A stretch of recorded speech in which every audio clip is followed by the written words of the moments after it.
राम राम सा। स्वर्णिम सनातनी भारत में आपका स्वागत है। ब्रह्मचारिणी माँ की नवरात्र पर्व के दूसरे दिन पूजा अर्चना की जाती है। ब्रह्मचारिणी ने भगवान शिव को पति के रूप में पाने के लिए कठोर तपस्या की थी और इसी वजह से उनका नाम ब्रह्मचारिणी पड़ गया।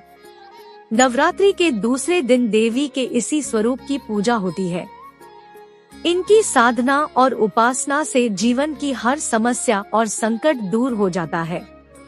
विद्यार्थियों के लिए माँ ब्रह्मचारिणी की पूजा बहुत ही फलदायी मानी जाती है।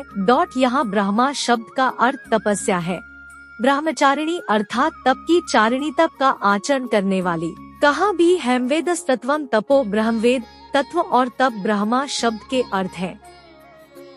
आइए जानते हैं माँ ब्रह्मचारिणी की जन्म की कथा। अपने पूर्व जन्म में जब ये हिमालय के घर में पुत्री रूप में उत्पन्न हुई थी, तब नारद के उपदेश से इन्होंने भगवान शंकर जी को पति रूप में प्राप्त करने के लिए अत्यंत कठिन तपस्या की थी। इस दुष्कर तपस्या के कारण इन्हें तपस्चारिणी अर्थात ब्रह्मचारिणी नाम से अभिहित किया गया।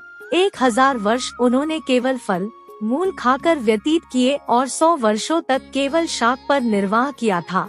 कुछ दिनों तक कठिन उपवास रखते हुए देवी ने खुले आकाश के नीचे वर्षा और धूप के भयानक कष्ट सहे। इस कठिन तपस्या के पश्चात 3000 वर्षों तक केवल जमीन पर टूटकर गिरे हुए बेलपत्रों को खाकर वे भगवान शिव की आराधना करती रही। इसके बाद उन्होंने सूखे बेलपत्रों को भी खाना छोड़ दिया और कई हजार वर्षों तक वे निर्जल और निराहार तपस्या करती रही। पत्तों को भी खाना छोड़ देने के कारण उनका एक नाम अर्पणा भी पड़ गया। कई हजार वर्षों की इस कठिन तपस्या के कारण ब्रह्मचारिणी देवी का शरीर एकदम क्षीण हो उठा। उनकी यह दशा देखकर उन्होंने उन्हें इस कठिन तपस्या से विरक्त करने के लिए आवाज दी कुमा। तब से देवी ब्रह्मचारिणी का एक नाम उमा भी पड़ गया। उनकी इस तपस्या से तीनों लोकों में हाहाकार मच गया।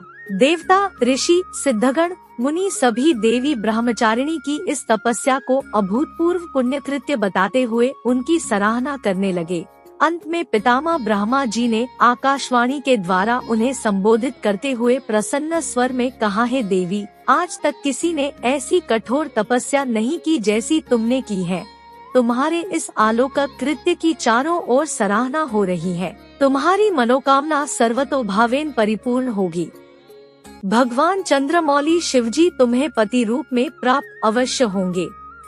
अब तुम तपस्या से विरत होकर घर लौट जाओ, शीघ्र ही तुम्हारे पिता तुम्हें बुलाने आ रहे हैं। पूजा का लाभ। देवी ब्रह्मचारिणी की आराधना से अनंत फल की प्राप्ति एवं तप, त्याग, वैराग्य, सदाचार, संयम जैसे गुणों की वृद्धि होती है।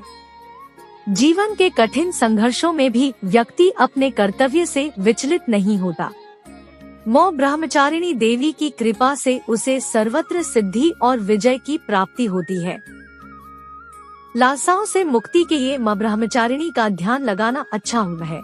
हमारे YouTube चैनल को सब्सक्राइब करना न भूले। धन्यवाद।